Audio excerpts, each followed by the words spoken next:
Mélomanes et curieux, bonjour et bienvenue dans notre 5e Sforzando. Je me présente, je m'appelle Hugo et je vais vous parler de la musique classique d'hier, d'aujourd'hui et pourquoi pas de demain jusqu'à 14h. Aujourd'hui, nous allons nous intéresser à celle de demain. En effet, quel mélomane n'a jamais rêvé d'explorer le futur pour en découvrir la musique ? Vous allez découvrir dans un instant que pour cela, nous avons un invité tout à fait exceptionnel avec nous.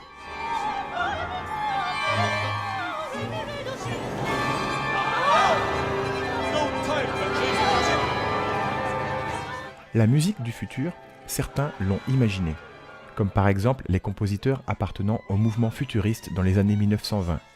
Luigi Russolo, auteur d'un célèbre manifeste intitulé L'art des bruits, imagine que l'homme post-industriel doit se nourrir des bruits et aller au-delà des sons musicaux classiques pour créer la musique du futur. Colin Serrault, dans son film La Belle Verte, dépeint sous forme d'une fable une société plus avancée que la nôtre, où se déroulent des concerts de silence. Les individus perçoivent collectivement une sorte de non-bruit inaccessible à nos pauvres oreilles humaines. Laurent Jeunefort, romancier français de science-fiction, imagine dans son space opéra La mécanique du talion, une période classique postérieure à la conquête spatiale, à laquelle a vécu un compositeur de symphonie nommé Luis Andreas Zeman, sorte de Wolfgang Amadeus Mozart des étoiles. Il laisse le soin aux auditeurs d'imaginer à quoi peuvent bien ressembler ces symphonies à la Star Trek. Pour ma part, je les imagine assez bruckneriennes, avec une petite touche de synthé à la Jean-Michel Jarre.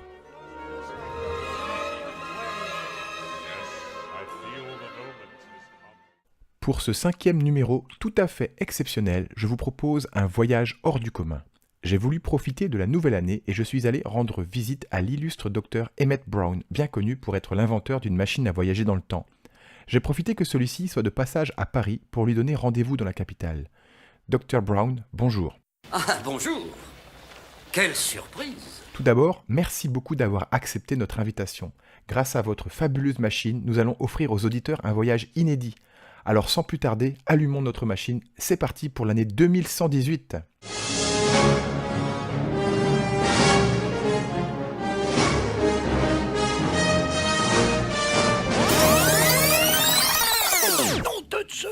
Mais où sommes-nous ? Nous ne sommes pas dans le futur. Nous sommes en 1418. Mon Dieu, mais quelle est cette musique ? Je vois des gens là-bas. Qui sont-ils ?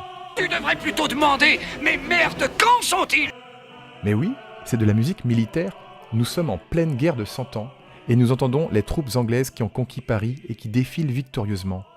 Quelle sombre période.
Vous êtes bien sur Syllab et vous écoutez Sforzando. Aujourd'hui, en compagnie du docteur Emmett Brown et de sa machine à voyager dans le temps, nous pensions découvrir la musique du futur.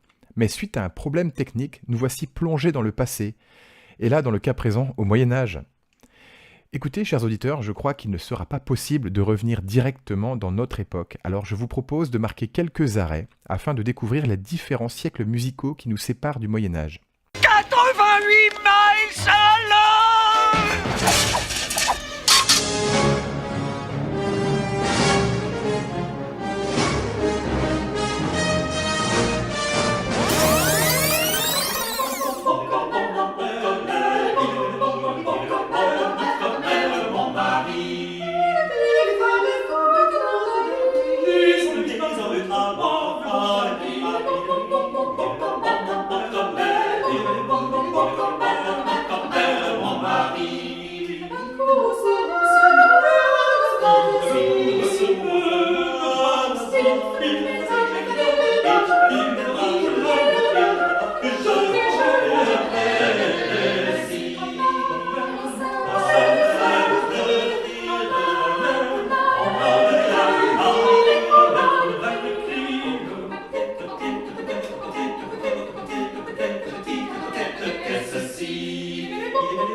Nous voici en pleine Renaissance. La ville de Paris se porte un peu mieux.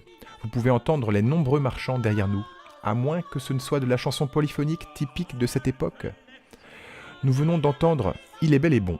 Dans cette chanson de Passero, les interprètes imitent des commères qui discutent et parlent de leur turpitude ménagère avec plein de sous-entendus grivois. Restons un peu, nous allons avoir l'honneur d'entendre une chanson du plus grand compositeur de ce siècle, Josquin des Prés.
Vous êtes bien sur Syllab dans l'émission Sforzando. Aujourd'hui, avec notre invité exceptionnel, le docteur Emmett Brown, nous voyageons dans le temps. Nous pensions aller explorer la musique du futur, mais malheureusement, suite à un bug, nous voici plongés dans le passé. Vous écoutiez à l'instant, en direct du XVIe siècle, la chanson « 1000 regrets » de Josquin des Prés. Cette chanson fut l'une des plus connues de son époque et diffusée à travers toute l'Europe. Nous venons de franchir un siècle de plus et nous voici 100 ans plus tard, à Paris, dans une ville en deuil. Le roi Louis XIII vient de mourir. Écoutez, je vous propose de cacher notre micro dans la foule qui se presse vers Notre-Dame afin d'effectuer une captation inédite de ce moment historique de l'histoire de France. Chut, soyons discrets.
Le Ruiz est mort. Le Ruiz est mort. Vive le Ruiz. Vive le Ruiz. Vive le Ruiz. Vive le Ruiz, Louis XIII de son nom. Par la grâce de Dieu, Ruiz de France et de Navarre, très chrétien, notre très souverain Seigneur, bon maître, auquel Dieu doit très heureuse et très longue vie. Vive le roi Louis!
Après avoir assisté à ce moment exceptionnel, nous allons nous transporter un demi-siècle plus en avant. En effet, nous avons rendez-vous avec messieurs Marin-Marais et Sainte-Colombe pour un exceptionnel duo de viols de gambe.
Vous écoutiez sur syllabe Les Pleurs de Monsieur de Sainte-Colombe, mystérieux compositeur français du XVIIe siècle dont on sait très peu de choses et qui a inspiré Pascal Quignard dans son roman Tous les matins du monde.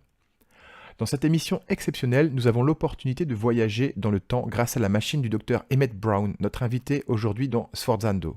Emmett Brown, pour vous servir. Je vous propose de poursuivre notre voyage dans le temps, mais également dans l'espace. Allez Doc, transportez-nous à la cour de Versailles au XVIIIe siècle, afin que nous découvrions sa légendaire magnificence.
Vous écoutiez sur Syllab le début du Te Deum de Marc-Antoine Charpentier en direct depuis Versailles en présence du vieux roi Louis XIV en personne.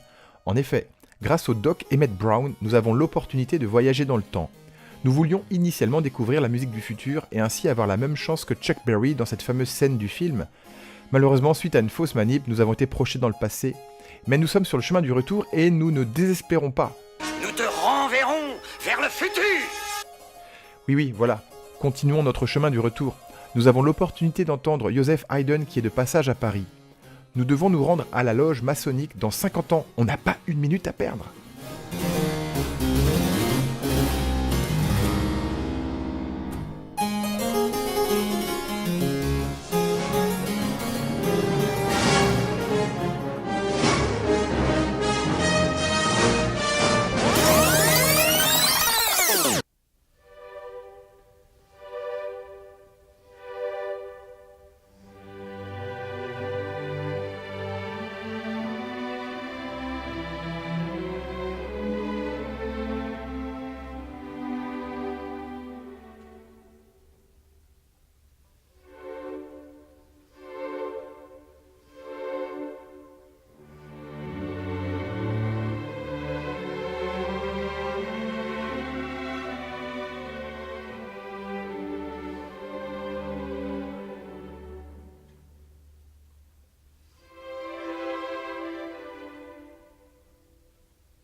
C'est merveilleux. Rencontrer Haydn en personne, tel qu'on le voit là, c'est déjà une légende vivante. Il a amené un style musical à son apogée. Au XXIe siècle, on a un peu l'image du vieil emperruqué, pourtant ce fut l'un des compositeurs les plus modernes et créatifs qui soient. Il a continué à innover jusqu'à la fin de sa vie.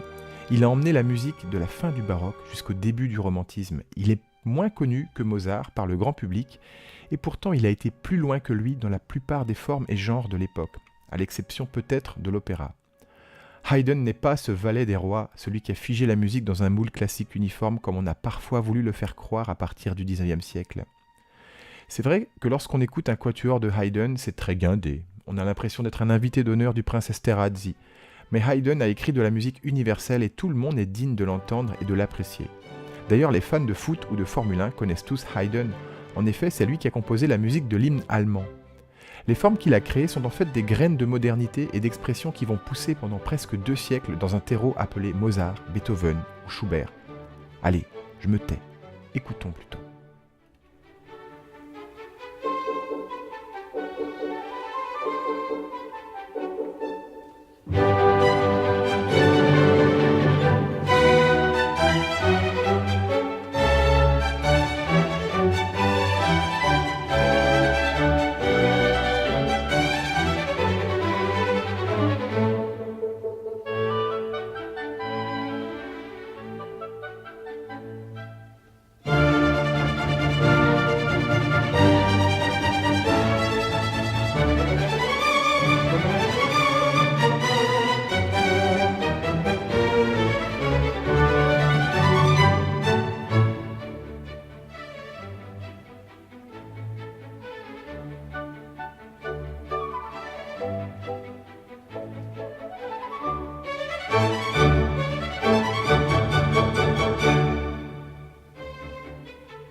Vous êtes sur Syllab, en direct de la loge maçonnique où on entend Haydn en personne diriger une de ses symphonies grâce à la machine à voyager dans le temps du docteur Emmett Brown. Celle-ci est un peu capricieuse aujourd'hui, puisqu'au lieu de nous envoyer dans le futur, c'est dans le passé qu'elle nous a expédiés.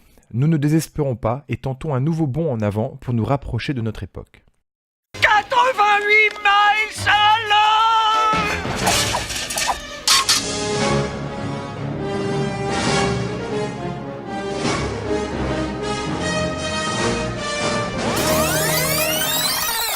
Nom de Zeus! Ça y est, nous avons réussi à nous avancer d'une 50aine d'années. Mais que se passe-t-il là-bas ? Il y a un attroupement et une foule en délire à l'entrée de l'Opéra de Paris. C'est incroyable, on peut voir des centaines de fans qui hurlent, c'est une véritable émeute qui se déroule sous mes yeux, chers auditeurs de Syllab. Il y a même des jeunes femmes qui s'évanouissent, mais que se passe-t-il ? Un concert d'Ed Sheeran ?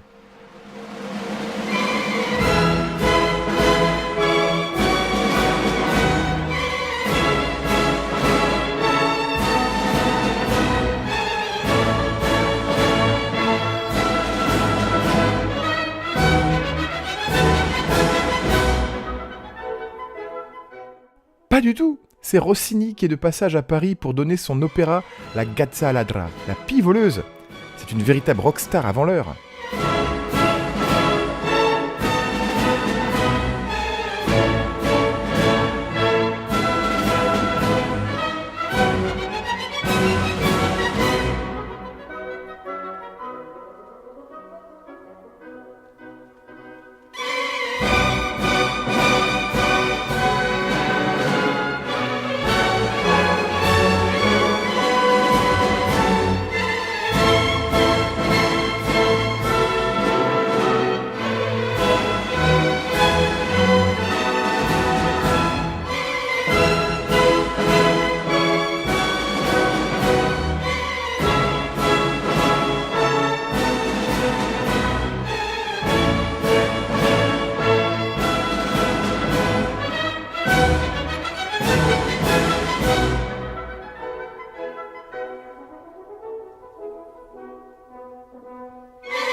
Après avoir écouté Rossini, nous avons enclenché la machine à voyager dans le temps pour avancer de quelques décennies. Nous sommes toujours à l'Opéra de Paris, mais on entend maintenant le vaisseau fantôme de Wagner.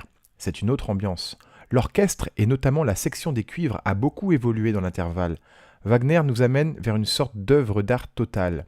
Sa musique déchaîne les passions partout où elle passe. On est pour ou on est contre. Mais nul ne peut l'ignorer. Ni les philosophes, ni les écrivains ne peuvent se taire face à cette révolution. Tous, de Victor Hugo à Nietzsche, ont dû se prononcer. Jusqu'à nos jours, Wagner est, avec Jésus-Christ et Napoléon, l'une des 3 personnalités les plus citées dans l'histoire de la littérature mondiale. Alors, Doc, ne trouvez-vous pas que cette musique possède une puissance quasi électrique ? 2,21 gigawatts 2,21 gigawatts C'est quoi un gigawatt ? Ok, bon, bref. Il est temps de faire un nouveau bond de 50 ans pour se rapprocher de chez nous.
Nous sommes à Paris en 1918.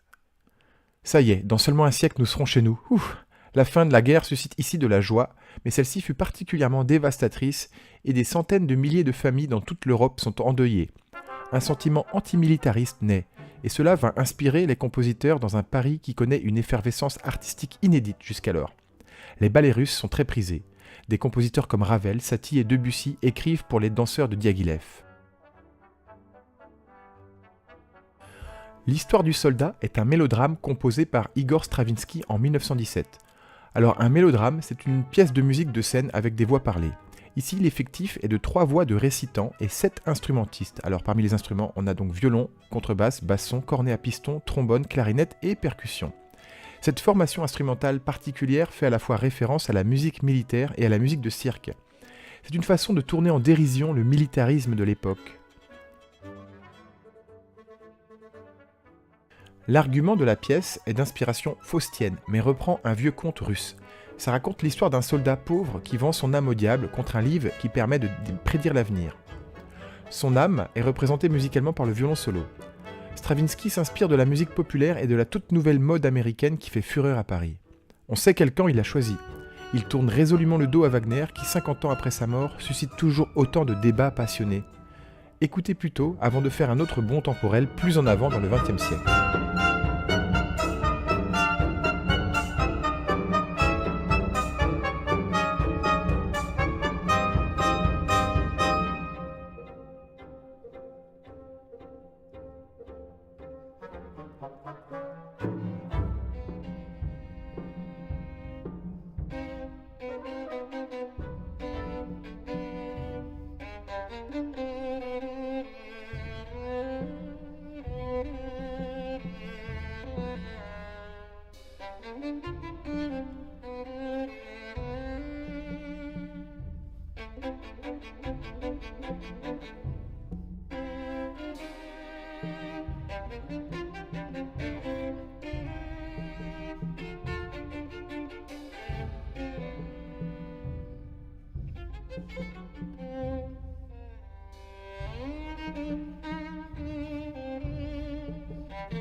Quelle ambiance sur Syllab! Vous êtes bien sur Sforzando, l'émission des musiques classiques, d'hier, d'aujourd'hui et pourquoi pas de demain. Nous voici presque au terme de notre voyage temporel. Nous sommes en mai 68, période de télescopage. La musique électroacoustique et la pop aussi se télescopent. Écoutez plutôt.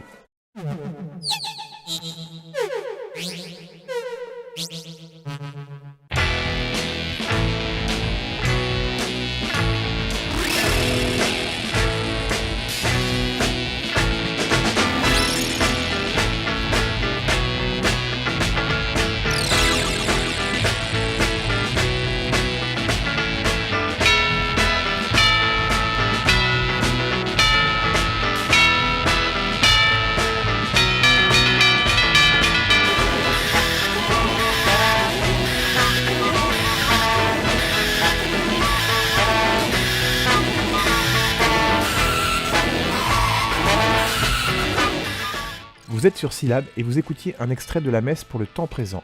La musique a été faite par Pierre-Henry et Michel Colombier, la partie électro par le premier et l'arrangement rock par le second. Le tout a servi de bande-son à un ballet de Maurice Béjart. Nous voici de retour en 2018. Au terme de notre voyage, je tiens à remercier Dominique, un des chanteurs du quatuor La Griffe Courtoise, qui m'a généreusement fourni un enregistrement de la chanson « Il est bel et bon », interprétée par cet ensemble. Enregistrement que vous pouvez d'ailleurs écouter sur la page YouTube de l'ensemble vocal. Chers curieux et mélomanes, n'oubliez pas l'inauguration du centre des congrès du couvent des Jacobins à Rennes avec un concert de l'Orchestre symphonique de Bretagne les mercredis 10 et jeudi 11 janvier. Ah, mais je vois le doc qui revient vers moi. Il faut que tu repartes avec moi! Mais où ça? Mais vers le futur! Eh bien allons-y, en route pour le futur.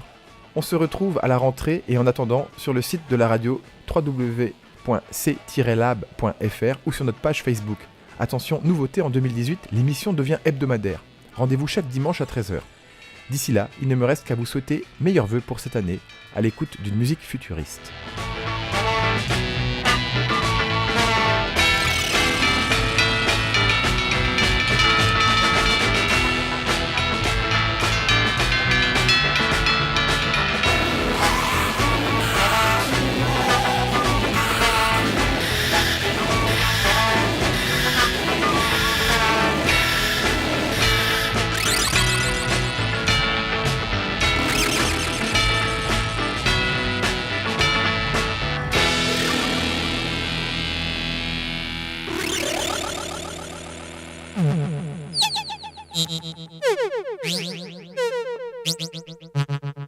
Yeah!